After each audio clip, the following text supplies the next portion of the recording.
हाय दोस्तों, कैसे हैं आप लोग। तो दोस्तों, आज से कई साल पहले एक मूवी आई थी जिसका नाम था द फाइनल डेस्टिनेशन। कुल मिलाकर अगर बोला जाए तो जो मूवी का सम एंड सब्सटेंस था या जो एक मूवी का निचोड़ था वो ये था कि आप किन किन तरीकों से मर सकते हो या मारे जा सकते हो। Ultimately ways and strategies of dying. ये कोई बहुत अच्छी चीज़ नहीं है, लेकिन आज अगर मैं उसके बारे में सोचता हूँ तो कहीं ना कहीं मुझे इस चीज़ का रियलाइजेशन होता है कि उसके राइटर ने सिर्फ न्यूज़पेपर क्लिपिंग्स से तो ये सारी स्ट्रेटजीज डिसाइड या फिर मूवी में नहीं डाली होंगी। कहीं ना कहीं उसने किसी ना किसी साइकेट्रिस्ट या मेडिकल डॉक्टर से जो माइंड रिलेटेड इश्यूज को डील करते हैं बात ज़रूर की होगी। दोस्तों, अगर आज देखा जाए तो पूरे देश विदेश और हर जगह माइंड रिलेटेड डिजीजेस, डिप्रेशन और सुसाइड रेट बहुत तेज़ी से बढ़ रहा है। और मुझे कहीं ना कहीं ये लगता है कि ये एक बहुत ही संजीदा, बहुत ही सेंसिटिव टॉपिक है जिस पर घर घर में अब डिस्कशन चालू हो जाना चाहिए। दोस्तों, सुसाइड एक मैटर ऑफ कंसर्न इसलिए भी बन जाता है क्योंकि कोई भी फैमिली हो या कोई भी देश हो, उसका प्रोग्रेस, उसकी एक्सपेक्टेशंस अपने युवा, अपने यूथ से सबसे ज़्यादा होती है। और यही youth which is somewhere between 19 to 45 और 40 सबसे ज़्यादा सुसाइड कर रहा है, स्पेशली अपनी कंट्री इंडिया में। ये स्टैटिस्टिक्स हैं कुछ जो मैं आपके सामने पेश करना चाहता हूँ, आप खुद देखिए और समझिए। दोस्तों, मुझे अपनी सोसाइटी का भी एटीट्यूड, इसके कुछ रीजंस को लेके बिल्कुल आज तक समझ में नहीं आता है। आई हैड अ फ्रेंड जो मेरी स्कूल में फ्रेंड थी। शी कमिटेड सुसाइड बिकॉज उसकी फैमिली बहुत कॉम्पिटिटिव थी, उसके ऊपर प्रेशर रहता था, उसको अच्छी रैंक लानी थी। उसने 1 साल ड्रॉप किया, प्रिपरेशन करी, वो उतनी अच्छी रैंक नहीं ला पाई। She wanted to escape from her home और उसने अपने किसी रिलेटिव के घर जाकर फिनाइल पी लिया। अब आप सोसाइटी का एटीट्यूड देखिए। ज़्यादातर लोग जो जानते भी नहीं थे, जब उनको ये न्यूज़ पता चली तो किसी को इस बात पे विश्वास नहीं हुआ कि उसने अपने मार्क्स कम आने की वजह से या फिर अच्छे परफॉर्मेंस ना करने की वजह से ये कदम उठाया या ये एक्सट्रीम स्टेप लिया है।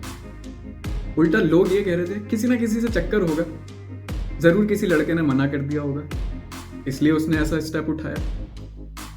एक मिनट, तो अगर रिलेशनशिप वर्क नहीं करता है किसी का किसी से at any point of time in your life, तो क्या इट बिकम्स दैट ऑब्वियस कि आपको मर जाना चाहिए? और is it so acceptable in our society कि रिलेशनशिप काम नहीं किया तो मर जाओ, और लोग चिंगम चबा के आगे बढ़ जाते हैं।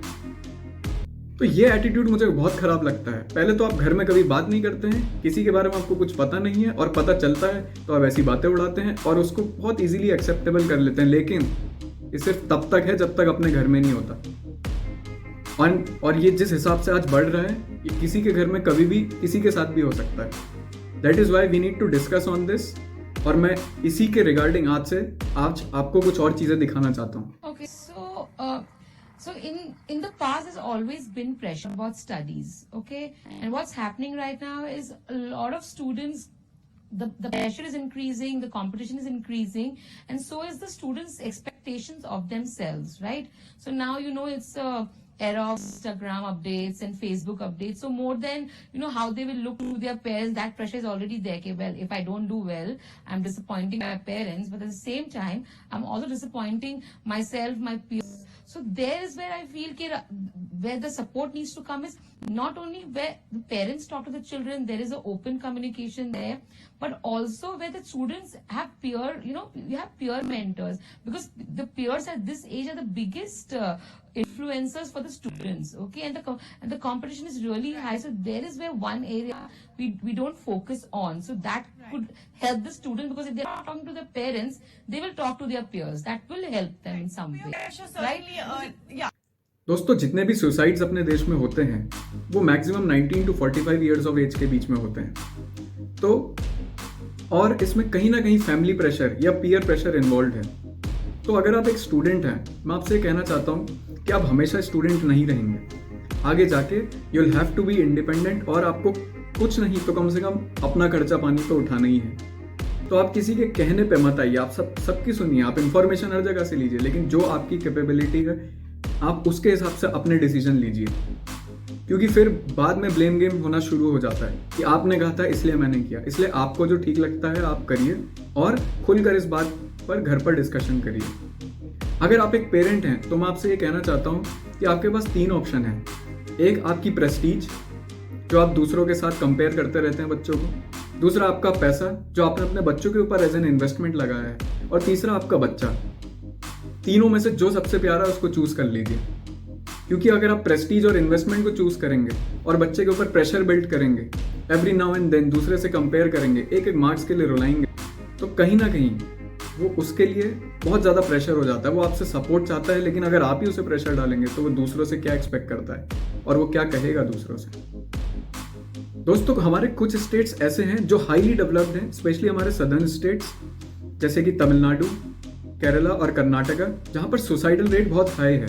और इसका कारण बड़ा सिंपल है, हाई एक्सपेक्टेशंस, बहुत ज़्यादा ट्रिमेंडस प्रेशर और फॉरेन या यूएस जाने का, सेटलमेंट करने का एक बचपन से सुना हुआ फॉर्मूला, जो अगर आप यूएस नहीं गए तो आप बेकार हैं। चाहे इंडिया में आप 20-25 लाख रुपए कमाते हो, चाहे आपके यहाँ कितनी अच्छी लाइफ हो। तो दोस्तों, कहीं ना कहीं ये इस प्रेशर से भी हमें अपने बच्चों को बचाना पड़ेगा, अपने यूथ को बोलना पड़ेगा कि मूविंग टू यूनाइटेड स्टेट्स और Canada is not the ultimate. आप अपने देश में रह के भी काम कर सकते हैं, इसको भी बेहतर बना सकते हैं।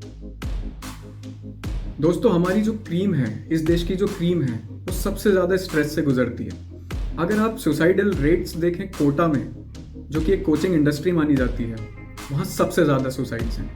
फिर यही बच्चे जब IITs में जाते हैं, सेमेस्टर में बैक आ जाती है, परफॉर्म नहीं कर पाते हैं, तो फिर सुसाइड होता है।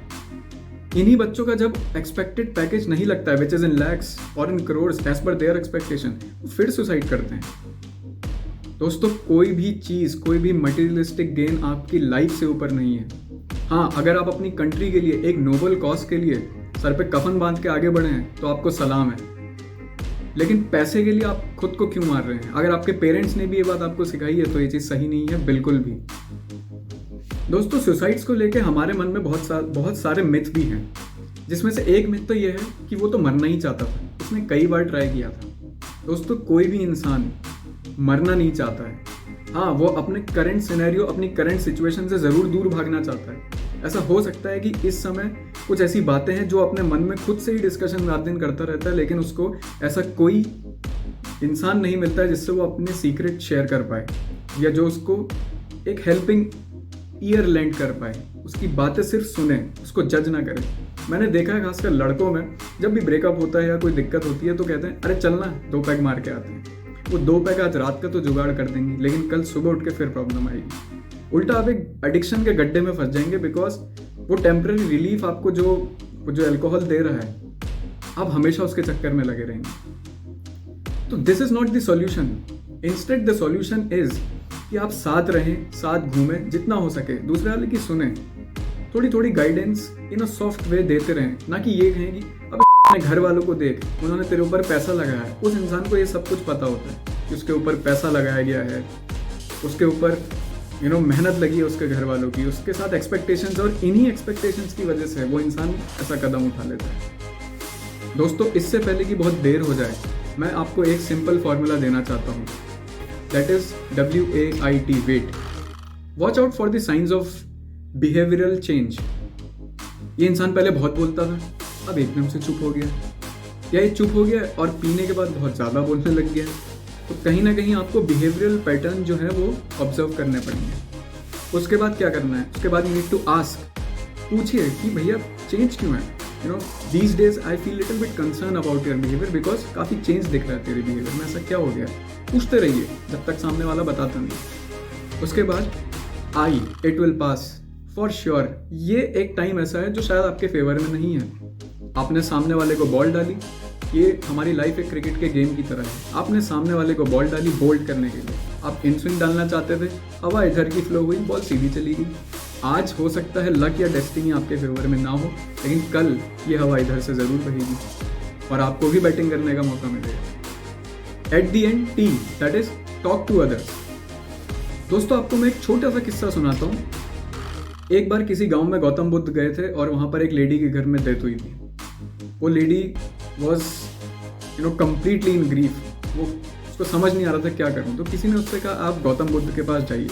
वो गौतम बुद्ध के पास गई और बुद्ध ने उन्होंने कहा कि मैं तुम्हारे बच्चे को जिंदा कर दूंगा, लेकिन तुम गांव में किसी भी घर में जाके पूछ लो जहाँ कोई मरा ना हो, कोई डेथ ना हो। उसको वो बात समझ में आ गई। ऐसे ही जिन हालातों से आज आप गुजर रहे हैं वो आपको, अगर सिर्फ आप अपने बारे में सोचेंगे, अपनी फैमिली के बारे में सोचेंगे तो बहुत एक्सट्रीम लग रहा होगा, और हो सकता है हो भी, but for sure it will pass. और ऐसा कोई घर नहीं है जहाँ प्रॉब्लम्स ना हो। यू नीड टू टॉक, आपको बोलना पड़ेगा। घर में बात करिए, बाहर जाके बात करिए, socialise more with people, exercise, खेलिए कूदिए, ब्लड सर्कुलेशन बढ़े। को लाइक, शेयर और सब्सक्राइब जरूर करिएगा ताकि आपकी और हमारी बात किसी तरह होते रहे और किसी और को एक रिलीफ ज़रूर मिले जो आइडियाज़ हमने इस पर शेयर किए हैं।